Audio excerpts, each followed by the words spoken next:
Hello, everyone.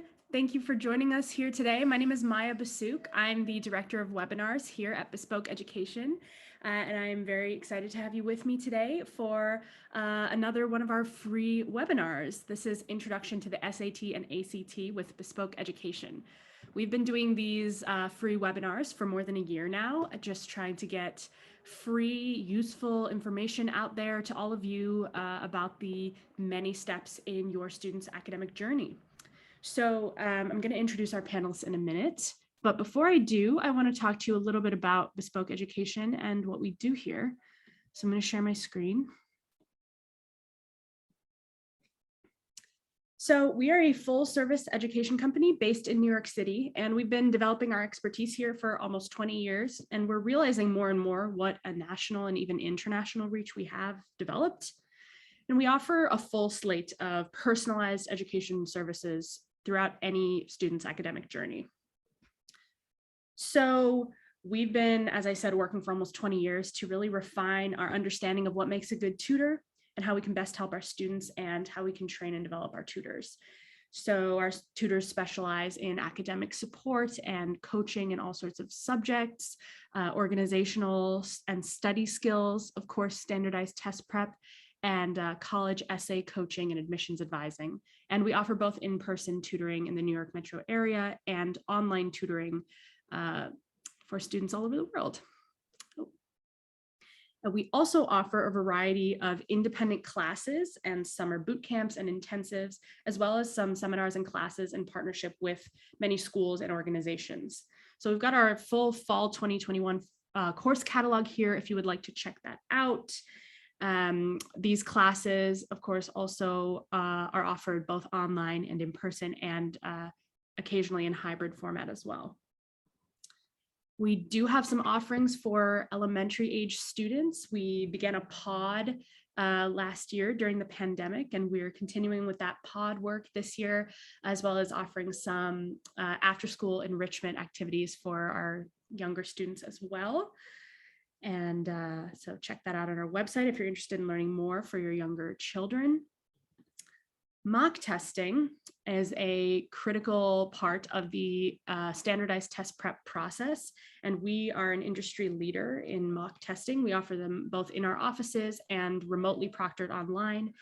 And these mock testing services are not just for Bespoke students. We have students come from other tutors and even from other tutoring companies to take our mock tests. I already talked a little bit about webinars, but if you're interested in being notified about all of our future webinars, please subscribe to our mailing list here. And you can also check out recordings of past webinars here and on our YouTube channel, which is Bespoke Education Tutoring and Test Prep. I want to talk a little bit about Bespoke Access. So unlike a lot of other tutoring companies, we focus on pro bono work with an initiative we call Bespoke Access, which is where we offer low and no cost tutoring and classes at deserving schools and to students that need it. So we've developed some really long-lasting school and community partnerships, and this has been a great way to support our long-term goals of equity and access in education. And last but certainly not least, we just know test prep.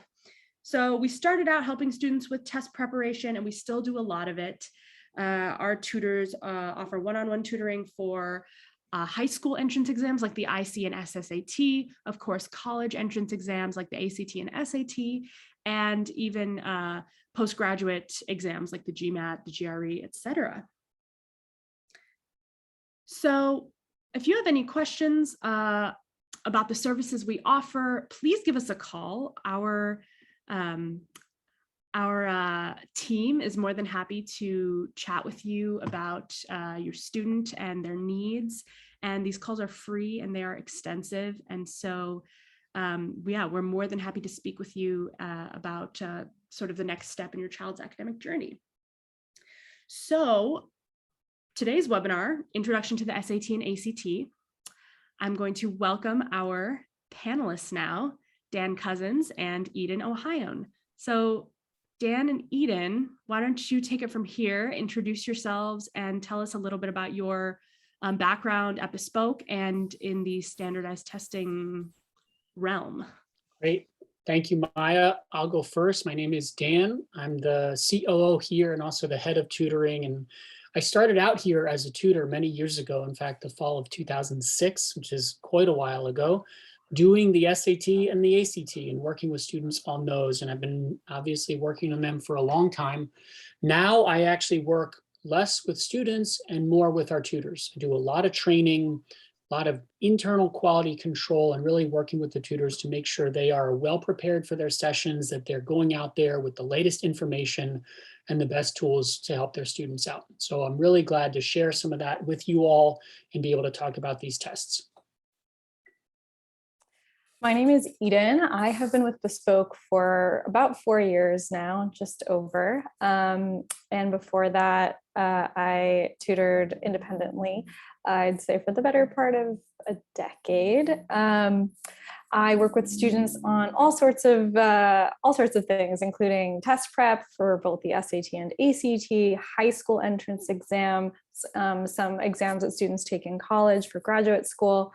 I also work with students on writing, especially on college essays, and work with them on their applications and just with general academic support.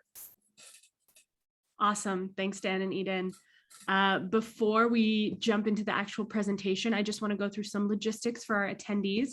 So I am going to launch a poll. If you could just vote in that poll, and then once you're done, not vote, but select your child's grade level, then just exit out when you're done.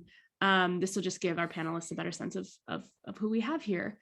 Looks like 10th graders and 11th graders and their parents, which is fantastic. Get started now with test prep. This webinar is being recorded, and the recording will be shared with all of you. So please don't feel the need to write down everything you hear. And you're also more than welcome to share this recording with friends and family. We are a word of mouth company. So if you like what you hear today, let your friends know, share the link, share our website. It certainly helps us. And finally, please send us your questions as they come in. You can use the Q&A, which you can find on the right-hand side of your bottom Zoom toolbar, or you can chat us directly. We will do our best to answer your questions as they come up, or we'll take some time at the end of the webinar to answer any questions that did not get answered during the presentation itself. All right, so I'm going to end the poll. Let's jump right in. Great. Thank you, Maya. Thanks, Eden. So we're really excited to share this stuff with you guys. There's a lot to talk about. The SAT and the ACT have been on our clients, our families' minds for many, many years. We've been answering these questions for a long time. And especially at the start, there's just a lot of uncertainty and a lot of unknowns. And we're hoping with this hour coming up that we can help dispel some of that and just get through what these tests look like, what you need to keep in mind as you start your work or as you continue your work on them. For those juniors may have already begun, but there's always going to be some useful stuff here. So we've got a presentation, going to give you a sense of what we're going to talk about. We've got basically just got to talk about the elephant in the room, test optionality, test blind policies from college, what's going on there. We're going to talk about that. We're going to talk about why we're still talking about the SAT. Then we're going to talk through the SAT itself, the ACT, then the choice, how one decides or what that process might look like. And then lastly, what does the overall process of test preparation look like, and how do you plan for this in your life? So that's just going to give you a snapshot of what we're going to get to. And here we go, the first thing. So this has been a big change of the last few months, or I guess now more than a year. Tests are optional. Some colleges are going test optional, but they're doing it in a temporary fashion. There's been a lawsuit and schools are going test blind. There's a lot of questions swirling here. So Eden, can you help us? Can you talk through what is test optional? What is test blind? How are you talking about these options with your students? So there's a substantial difference between test optional and test blind. Test optional means a school is not requiring applicants to submit test scores. but they will consider them if they are submitted. Whereas test blind means that a school absolutely will not look at test scores and does not take that into consideration for their admissions decisions. What I've been telling my students is that test optional makes it easier to apply, but it doesn't make it easier to get in. So several schools were test optional even before the pandemic. NYU is one that comes to mind.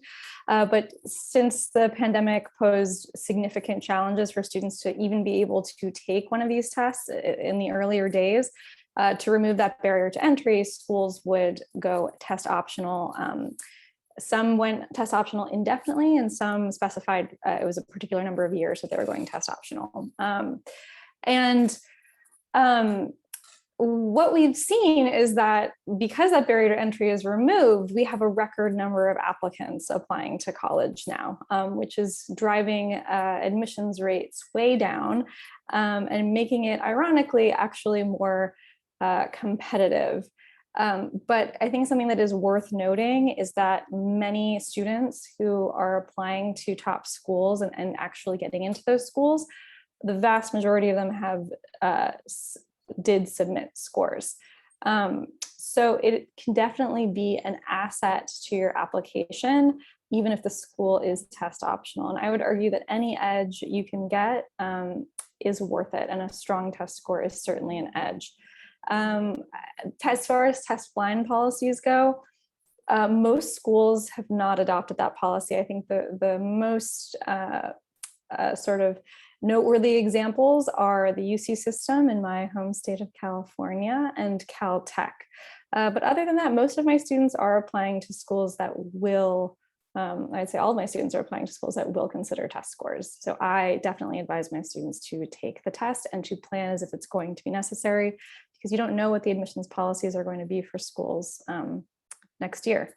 And they seem to be changing. We just got news that Georgetown, which had gone test optional for the last year, is now back to being test required, with certain exemptions, like I think transfer students who have an excuse for why they did not get to take the SAT. But it seems like some of the schools are drawing back from these test optional temporary policies. Definitely. And I think it's worth noting that extracurriculars are also technically optional on your college application. So just because something is optional is certainly not saying that you should just not submit it. No, I certainly would not recommend my students to apply without extracurriculars either. So the other way of thinking about this is, let's say more broadly, or going back to the source, why are we taking the SAT or ACT to begin with? And I think it's worth saying the tests were originally conceived and still are conceived as being a predictor of how a student will do academically at college. So not how they're going to do socially or how they're going to do in their clubs or leadership opportunities or things like that, but as a straight up prediction of academic success. That's how they're designed, and that seems to be still a pretty good way that they function. So colleges like them. For this reason, they also have a standardizing effect that they can look at students coming from different schools, coming from different areas, and get a sense of how they might compare to each other in their academic skills. We're going to get into this as we go through each test, but I am going to talk through kind of what do the tests test. They are testing math and reading and grammar skills. And these are kind of the basics. This is going back to reading, writing, and arithmetic that we learned about and focus on back in elementary school. That's really what it's about. They're not going very far in math. They're not talking about calculus. They're not doing advanced pre-calculus work. These are the basic high school math skills, the core reading comprehension skills, and they really are an in-depth test of that. Some other things that the tests look at are broad content mastery, that they want to see that students have a broad grasp of what you are learning in high school. So that's math. It's math from numerous different math classes, typically 8th, 9th, 10th, and a little bit of junior year. And then reading comprehension, skills that you learn throughout your school career, and grammar, which is worth noting. We'll talk about this. Many schools we've seen are not giving a lot of emphasis to grammar, and these tests still do test you on your grammar skills. So that's something where we see a lot of students needing to do some work. Then more broadly, the tests are looking at strategic skills. How are you using your time? Are you weighing each question appropriately? On all these tests, each question is worth the same number of points. That really changes things from a school test, for example, where the last question might be the hardest, but also might be worth 20% of the test. It's not that way. So that changes how you use your time. And lastly, good habits. Things like crossing off answers, things like writing down your formulas, stuff like that, which if a student can practice, they really do pay off as they prepare for these tests. And I think in that sense, these tests are predicting college readiness. It's not just doing the work, but it's thinking about the context in which you are doing the work. The other way of thinking about this is that the tests test a really wide spectrum of things that students work on. And each student is going to be coming to these tests with different strengths. So you want to be able to figure out what you need to work on and then work on that, and not necessarily always work in the same way. And that's a good entree here to the different ways that working on these tests can benefit students. Eden, how are you talking about these tests with your students? Why do they matter beyond just brushing up on your math and your grammar and your reading comprehension? So those things are all very important, but I also think it's an important exercise in endurance. So these tests are fairly long. We'll get into more depth about that in a few minutes.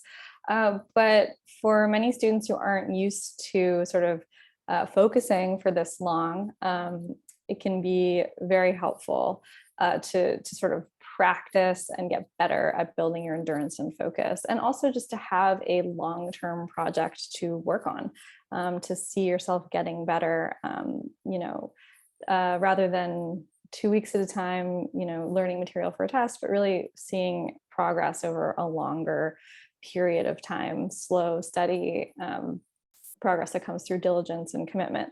But college has a lot of reading, boatloads of reading. So I think being able to train yourself to really focus for an hour at a time or more is important. And we talked about the importance of grammar skills. One of my favorite things that happened with a student several years ago is we were studying for the ACT English, and he loved applying all of the grammar rules that we were using to his work in his English class, and his teacher said that she noticed a marked difference in his papers, and that it influenced the way he wrote emails. And so I think that's a really wonderful benefit of preparing for these tests. And for the math, I think it's really about problem solving with the SAT, critical thinking, creative problem solving, which is super useful in college. And the ACT test is very practical scenarios that you might need to use math in real life, like how do you calculate the discount when there's a sale and you're adding tax, things like that. So I truly think that the skills that students refine and learn as they practice for these tests are going to really bolster them in college. There's another component that I mentioned to my students and to their families, which is sort of an attitudinal adjustment, which is really important to make.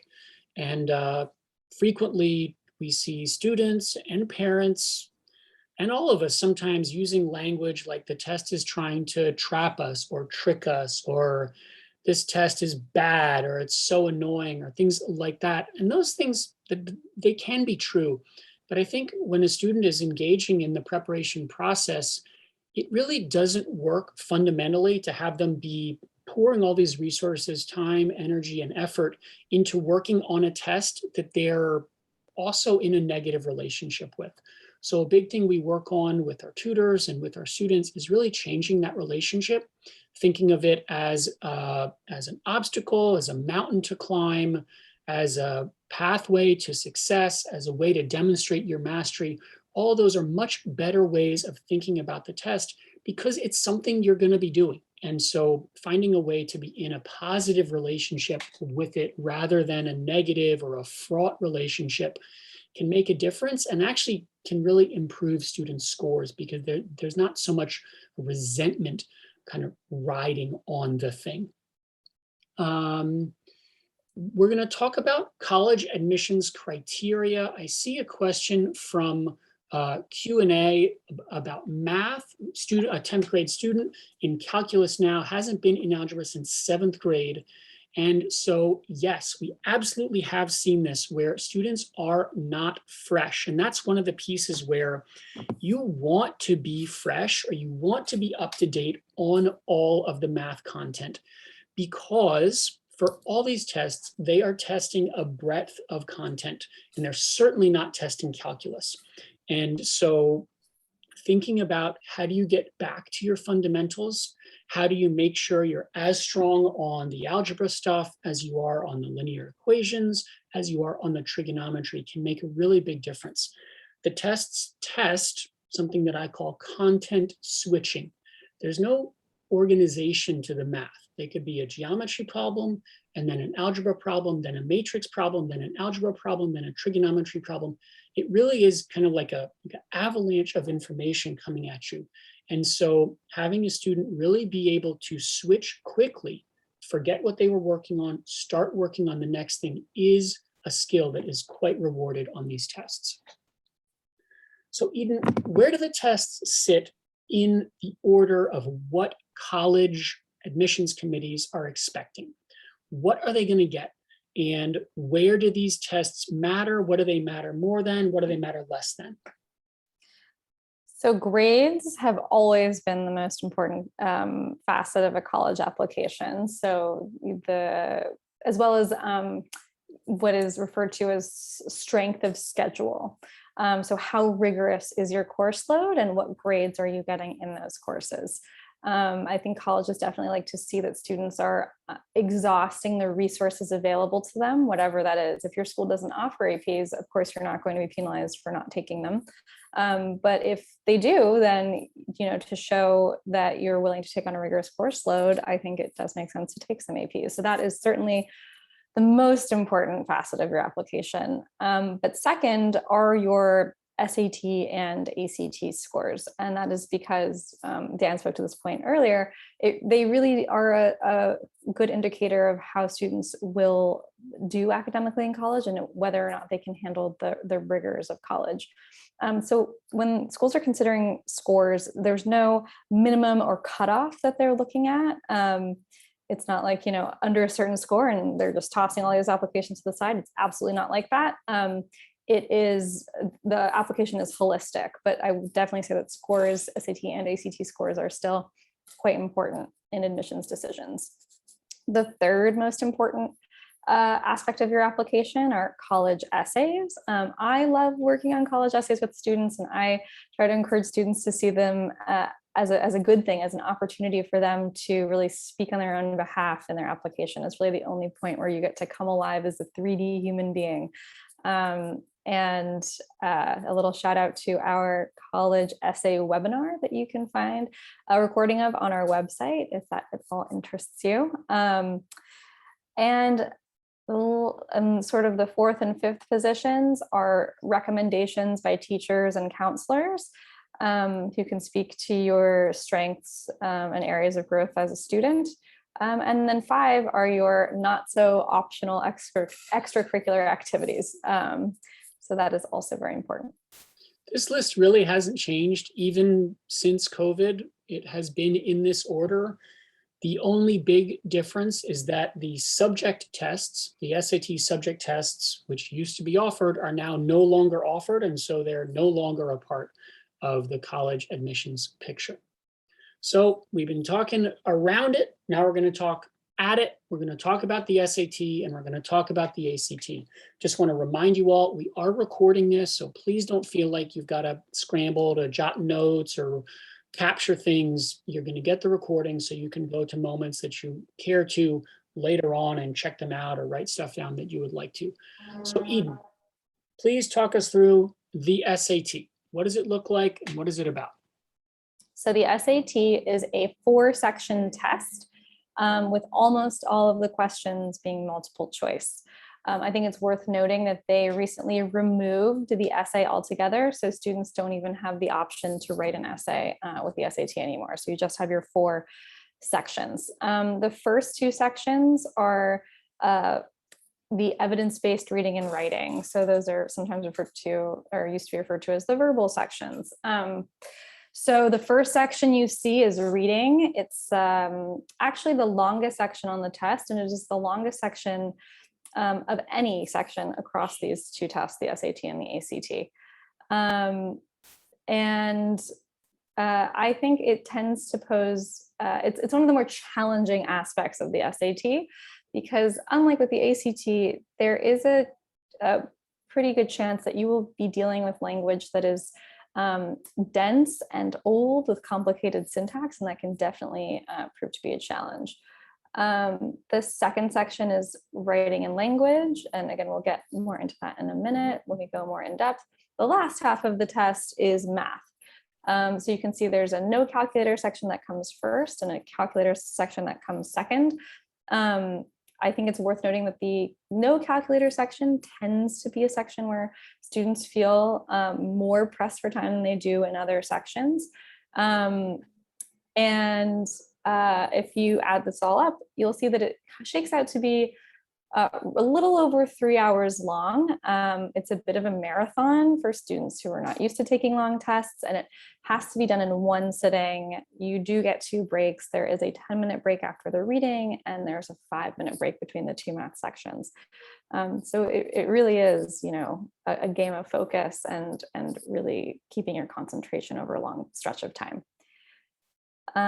I think one other thing to note about the SAT math is that there isn't much geometry compared with the ACT. And they are also, the SAT is based on Common Core skills. So students who attend private school are sometimes at a bit of a disadvantage because the curriculum isn't necessarily catered to the Common Core. So just something to keep in mind.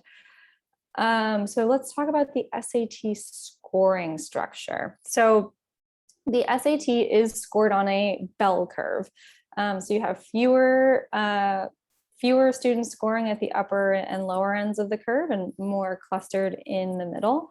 Colleges are really looking at your composite score, and that is out of 1,600. The way you get your composite score is by adding your 2 section scores. So the 2 sections are evidence-based reading and writing, that is scored on a scale of 2 to 800, and then your math, which is again scored on a scale of 2 to 800. You get a section score for each that correspond to a percentile. Those are added together for your composite score out of 1,600. So these numbers are arbitrary and they don't mean much divorced from percentiles. So I do want to give you a sense of how these scores map onto percentiles. So the national average on the SAT is a 1060, again, in the middle of that bell curve. So the 90th percentile starts at around 1390. The 95th percentile starts at around 1410. And the 99th percentile starts at around 1500. And I say around because it does vary a little bit test to test, but it's a good rule of thumb to follow. So again, the 99th percentile starts at 1500. So 1500 to 1600, that's all 99th percentile. So people often think, oh, I need to get a 1550 or a 1560 or 1600 to get into a top school. And that's just not true. If we think about a 1410 being around the 95th percentile, which that means you are doing, if you have scored a 1410, you have done better than 95% of people taking this test. That's a significant accomplishment. So if you're breaking 1400, you are in a competitive position for most schools. All right, so let's get into a little bit more in depth into each section of the SAT. So again, the reading section is the leading section. It's the first thing you see bright and early in the morning, and it is quite long. So what you can expect to see on the reading test are 5 passages with accompanying questions. You will have a fiction passage, and that is a passage that can be, but is not necessarily denser and older. Think George Eliot, Jane Austen, Gogol, older, denser texts from the 18th and 19th century. That's a possibility. You'll also see a social science / history passage. You'll have one of those. You'll have one great global conversation. That's what it's referred to as, but the way to think about it, I think, is a primary source document. It's a speech or an essay, and those tend to be old as well. They don't have to be, but we're thinking about the Federalist Papers or documents written around the time of the American Revolution, things you might have encountered in your US history class. So again, that can pose a challenge. And the last two sections are both natural science. So 40% of the passages are science, and that's a way to make up for not having a science section like the ACT does. And I think something worth noting about the SAT reading is that there is a big focus on finding evidence within the passage and being able to locate evidence for claims within the questions. So that is unique to the SAT. You can see an example of it here. Question 13 is a typical detail question that you might see on either test, but question 14 asks which choice provides the best evidence for the answer to the previous question. And I think it's worth noting that the section is called evidence-based reading. So it really is calling upon students to find evidence for their answers. Which brings us to an example.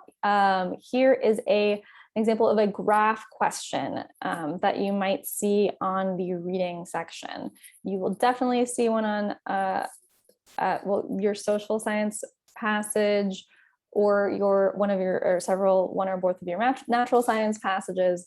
You are guaranteed to see graphs throughout the test. And again, this is another way to make up for not having a science section full of graphs like the ACT does. They're sort of sprinkled throughout the entire test. So reading really takes the longest amount of time to improve on. That's why I usually start with reading with my students when we start work on the SAT. So I think there's a lot you can do to really start now. I often have students find a book or novel that is of interest to them that was written in the 18th or 19th century and read 10 minutes a day. Just having your brain encountering that language on a daily basis can go a very long way. So let's move on to the writing and language. So you can think of this as the grammar and editing section.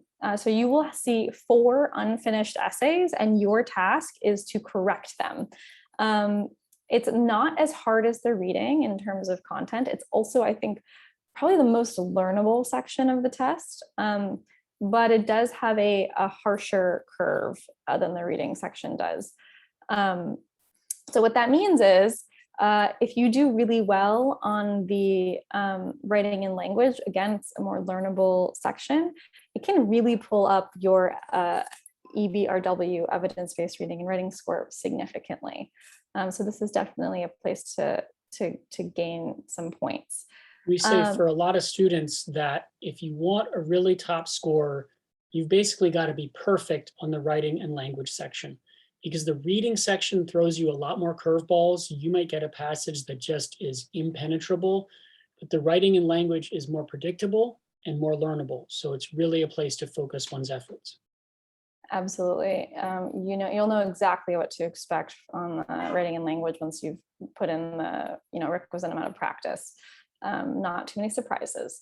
Punctuation is the most heavily tested on this section, and then sentence structure. So you just have to learn the grammar. And I think that's, again, based on my anecdote I mentioned earlier about my other student, that's, I think, one of the benefits of taking the SAT, ACT is you will learn grammar, and it will be a skill you can take with you the rest of your life. And it's worth noting that this is just as much of a reading section as it is about writing. You do need to read the entire passage in order to answer the questions that are more about rhetoric and strategy. So you can really think of it as pure editing a friend's essay. Sure, you're going to make some, if you catch a stray apostrophe, you might correct that, but you really need to read the whole thing in order to give meaningful feedback. So that concludes the first portion of the test, the reading and writing. So let's talk about the math. Again, it's split into 2 sections. one is no calculator and one is a calculator section. Or you're allowed to use a calculator on the second section and you are not permitted one on the first section. So being able to read and comprehend a math word problem is a very useful skill. I mean, you can see this example on the screen is a very wordy, verbose math problem. So I would, again, this is testing your reading skills. Every section is testing your reading skills. Please remember this amount of text for a math problem. When I show you an ACT math problem in a few minutes, you're going to see a very stark difference.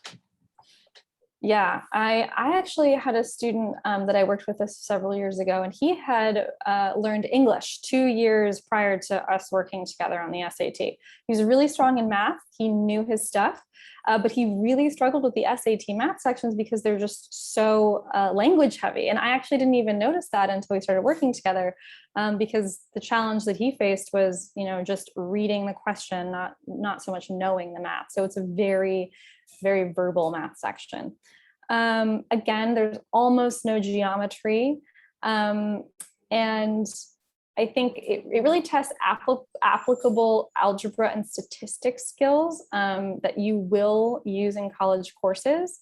And again, if we kind of addressed this with our question earlier, if all you know is calculus at the end of high school and you've forgotten regular algebra, you're probably not going to be set up to succeed as well in a collegiate math course. So this is a really wonderful opportunity to cumulatively review all of the math you've ever learned and solidify the basics.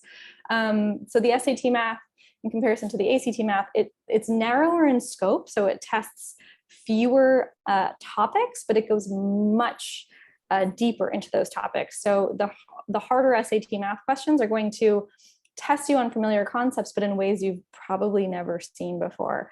So they just sort of ask you to put the information together a bit more creatively than the ACT might. So one other thing to note about the SAT math, I mentioned earlier that almost all of the questions are multiple choice. The exception are several grid-in problems throughout the math section. So the grid-in problems, there are 5 on the no calc, 8 on the calc. They ask you to generate your own answers. It's of course much more difficult, read impossible, to sort of guess and pull a number out of thin air on these problems. So I often ask my students to see what it feels like to start with them, to work through the ones that they know how to do, make sure they have enough time to look at them. Because statistically, if you are short on time or statistically you are likely to get at least some answers right. If you are guessing on multiple choice, you have some chance of getting it right. So rather than run out of time on the grid-ins, which are at the end of the sections, I think it makes sense to take a look at them in the beginning because it is impossible to guess on them. It's also worth noting that the SAT does not have a guessing penalty, so you do not get any points off for wrong answers. So it definitely behooves you to put something down for every multiple choice question because there is a chance you'll get it correct.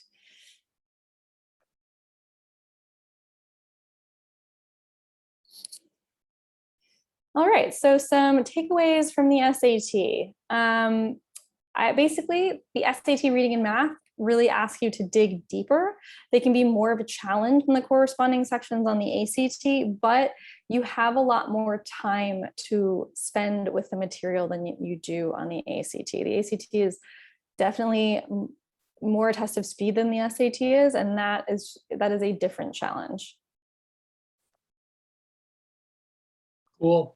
Thank you, Eden. I am going to pick up with the ACT. I'm going to talk about some of these comparisons as well, but also, as Eden did, work through each section and kind of give you a taste of it. So it's also a 4-section test. It has an optional essay, which the SAT no longer has. The College Board changed that early this year. I think January or February, they said we're removing the essay. The ACT still has an essay, but it is optional. And here's a case where optional really does mean optional. It's really not a big piece of what the college admissions committees are looking at. So we are also going to give it fairly short time in this webinar. You'll notice the sections are different and they're in a different order. There's English, then math, then reading, then science. And so the one huge difference is the science section, but there's some other notable differences here. One piece is on this test, on the ACT, math is only 1/4 of the whole test, whereas on the SAT, math is 1/2 of the whole test. So for students who are strong on math and who like the math on the SAT, that might be something that tilts them towards the SAT. There's also on the ACT a lot more need to work fast. And you'll see that just in these times and the number of questions. 75 questions in 40 minutes on math, 60 questions in 60 minutes. On reading and science, 40 questions in 35 minutes. Now, the fastest numerically is the English section, but in fact, that's the section that students have the least trouble with. So even though you've got to move fast, the questions are kind of designed to support that. Where we see the time trouble really come into stark focus is with the reading and the science. This is a lot of work, and there's a lot to read and to understand beyond just the questions themselves. So that's why students run into time trouble there. Also, if you just take a look at this numerically, and I'll show you compared to the score in a moment, these reading and science questions, each one is worth more because there are fewer of them, but they're still worth the same in the average scoring scheme of the whole test. So let's go to the next slide and I'll show you some of how the scoring works. Each section is scored on 36 points, and to get your composite or your whole score, they are averaged together. This is slightly different than on the SAT, where all the scores are added together in order to get the final score. That's why a strategy on the SAT, like really focusing on the grammar, can help you out because it's all added together. On the ACT, since it's averaged, your performance on each section matters more because they're going to carry equal weight when you do that average. These scores are curved on a bell curve, just like the SAT. Obviously, it's a different curve because we're on a different numerical score, but it's very difficult to get a very low score and very difficult to get a very high score. It's actually harder to get a score of 1 than it is to get a perfect score, because the score of 1 means you're somehow miraculously choosing the wrong answer on every single question, which is quite difficult to do just from a statistical chance. Sense of the scale, 50th percentile, or the average score, is somewhere between a 19 and a 20. That changes a little bit from test to test. And then, hang on, I'm going to get my numbers right here. The 95th percentile is a 31. As Eden said, you get a 31, that means you're generally doing better than 95% of other students taking it. And so really anything beyond that is gravy. Schools are looking at other things when they are deciding between a student who has a 33 and a 35, or a 34 and a 36. There's a famous anecdote of the student who got perfect scores but didn't get into any of the top colleges, and that is very true. Colleges want to think about some of the other stuff as well. So, section by section, we're going to talk about the English first, because that's the first section that you encounter when you're taking this test. And even though you do need to move quickly, it's a pretty friendly section. It's very similar to the SAT grammar section. If it looks similar, that's not a misgiving on your part. They are very similar. And in fact, when the SAT rewrote their test about 5 years ago, they modeled it after the ACT grammar section. So you got to learn your grammar, you got to work pretty quick, and you got to read it, but it shouldn't provide too many challenges for you as you go. Then we've got the ACT math section. This section is very different. Remember a little while ago when I said, remember how many words were on that one SAT reading section. Check out how few words are on this section. It's very different. Now, obviously, these are representative questions, so there are going to be some longer questions on the ACT and some shorter questions on the SAT, but broadly, this is something that is true. We call the ACT math section a math vocabulary test, where really they're putting a lot of content in front of you, but they're typically not doing it in a very challenging way. For example, this problem that you're looking at right now. If you see this problem and you don't know how logarithms work, or how to do a logarithmic expression, turn it into an exponential one, or how to plug it into your calculator, you're just not going to get it. There's no way if you don't know logs. But if you do know logs, it's not a very hard problem. You know that, well, that means that the thing that's the base needs to be raised to the power across the equal sign. So x squared equals 36. Oh, that's going to be 6. And that's pretty straightforward. The math on the ACT is more of a timing test. It's 60 questions in 60 minutes. You've got to work fast. And a big thing that I tell my students is to remember each question is worth the same number of points. And this influences a lot of the strategies that we use. For some of them, they're struggling to finish. I'll have them ignore the last 10 questions of the test, maybe even the last 15. It does increase in difficulty. So those last 10 or last 15 are going to be more challenging than the earlier 50 or earlier 45. So students can really get a much better score by focusing on the questions that they're generally going to do better on. And we practice that because what I want them to practice is doing it in a way that feels right and is going to get them right answers. And as they practice that and build that habit, we're going to be able to build that up and then take on more of the harder questions, especially as we learn more of the content. So there are ways of tackling it, but timing has got to always be on your mind when you're thinking about the ACT math. Third section is the ACT reading. Please don't try to read this. You'll lose some vision. The point of this is some shock value. And I'll be honest, this is why I chose this. So get this, for the ACT reading, you need to read all of this and read the questions and answer them in less than 9 minutes. Less than 9 minutes. It's really not a very long amount of time. So the section has some consistencies, which are nice to be able to expect. It's 40 questions. It's divided into 4 passages of 10 questions each. And those passages have a predictable order. They are literary narrative, and then they are social studies, humanities, and natural science. They always show up in that order. And you will get one passage that is what's called a paired passage. There are 2 shorter passages, and then some of the questions are compare and contrast questions. So you can always expect that. And you can always expect similar question types and fairly similar passage source material. So you're not going to see, as you would with the SAT, some passages pulled from the 18th century or 19th century English, which can be a lot more thorny to get through.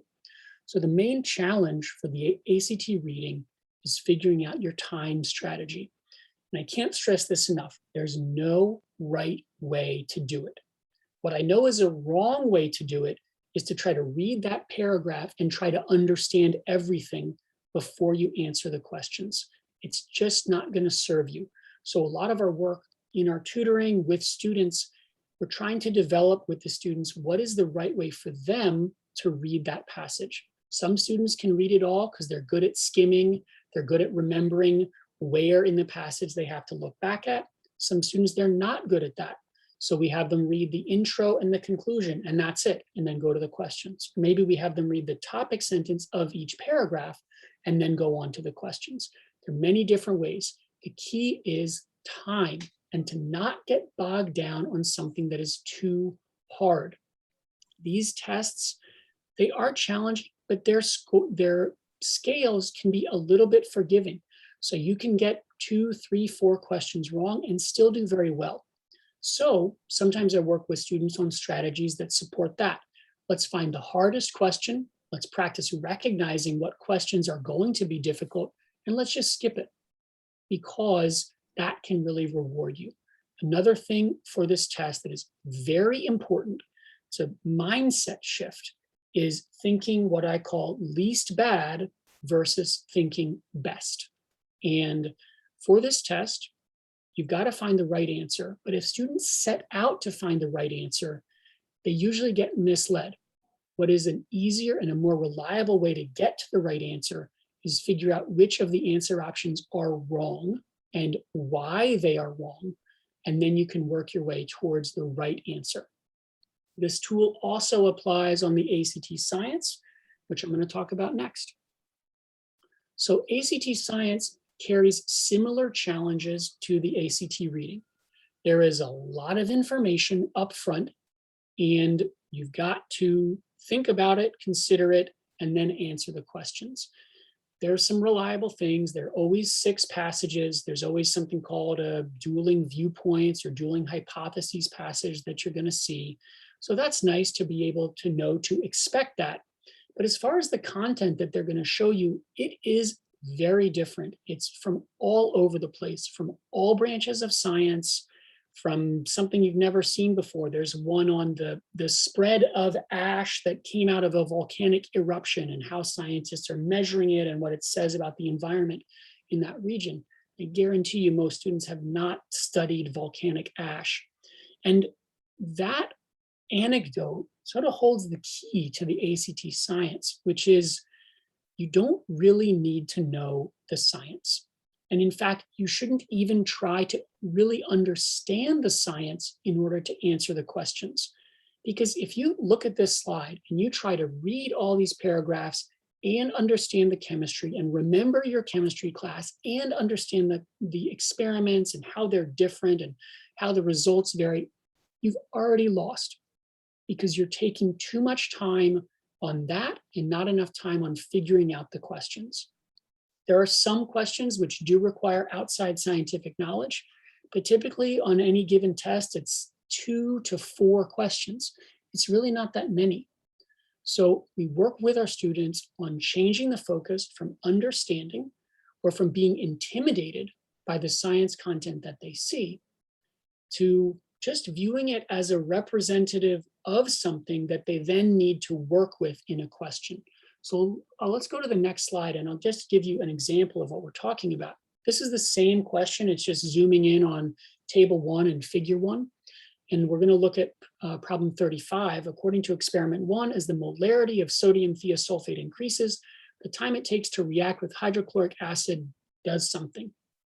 And the typical student, when they first encounter this, are going to be thinking to themselves, oh my God, chemistry. Wait a second, molarity, sodium thiosulfate, what's going on with molarity and reaction time and all these things.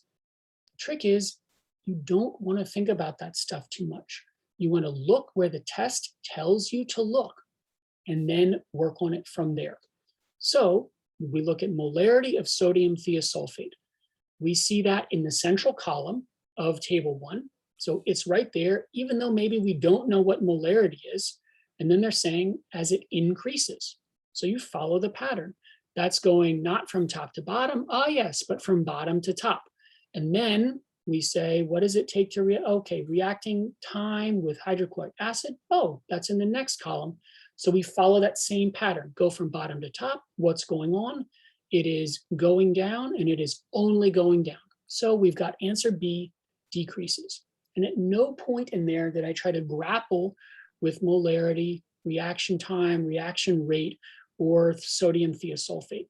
You'll also notice that I didn't use the first 3 columns or the last column. So there's a big piece of the ACT Science of ignoring information that you don't need. If you want a deeper dive on the ACT Science, we have a whole webinar dedicated to this. It's available on our website now.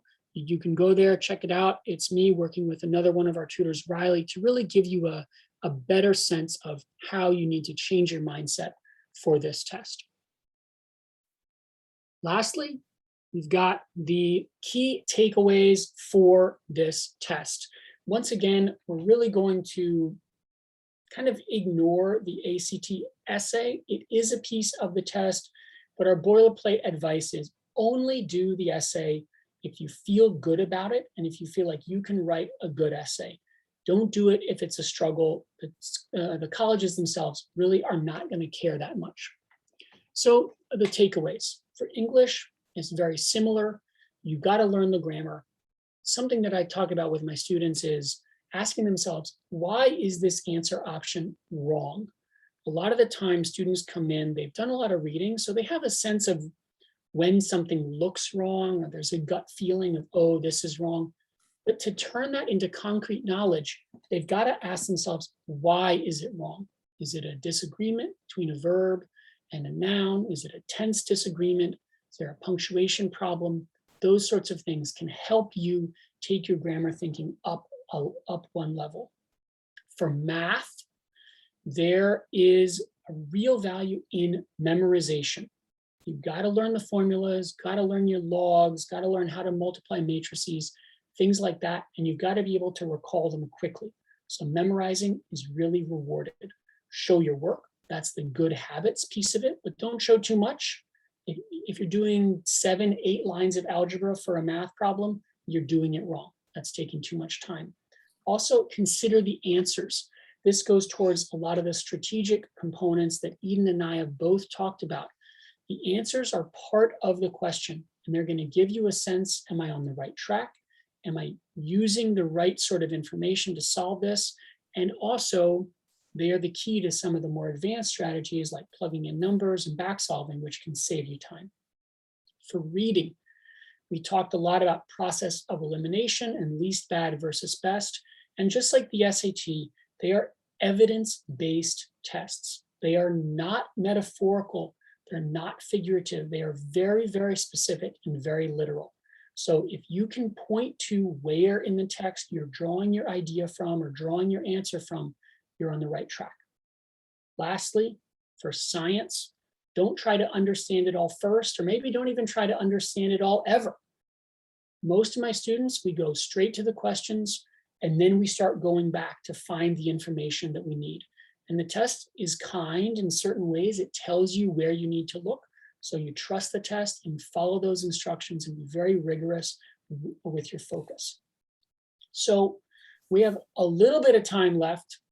We can talk about the essay. Now, let's skip it. Let's go straight to this sort of important decision. Eden, how do we decide between these two tests? How do you counsel your students to figure it out? So I'm a big fan of having them take a full mock test of the ACT, a full mock test of the SAT, taking notes after each sitting about how they felt, what felt challenging, what felt easy, getting the results. And if the results are similar, I mean, sometimes there's a clear-cut answer. One felt easier, felt better, the score was significantly higher. Oftentimes it's sort of split. And in that case, I'd ask, how did you feel taking the test? Which test do you want to spend more time with? Because ultimately you're the one spending the time with the test. I think the SAT can be helpful for students who, want to take their time and might prefer to spend their months of test prep mastering content, approaching more difficult material. And I think the ACT can be helpful for students who feel like they are comfortable really experimenting with test taking strategies and moving more quickly with material that is perhaps not as challenging on the face of it. And of course, the SAT is half of your score comes from math, whereas the ACT, as you mentioned, it's a quarter of the score. So that can sometimes be a deciding factor if a student feels like particularly more comfortable with the math and more excited to work on the math in the SAT. But I definitely recommend taking mock tests. Yeah. I also want to stress that you don't want to be scared off by any section too early in your process. We've talked a lot about the science and how it's this sort of different way of thinking, and a lot of students do get intimidated by it, but it's also one of the most teachable and one of the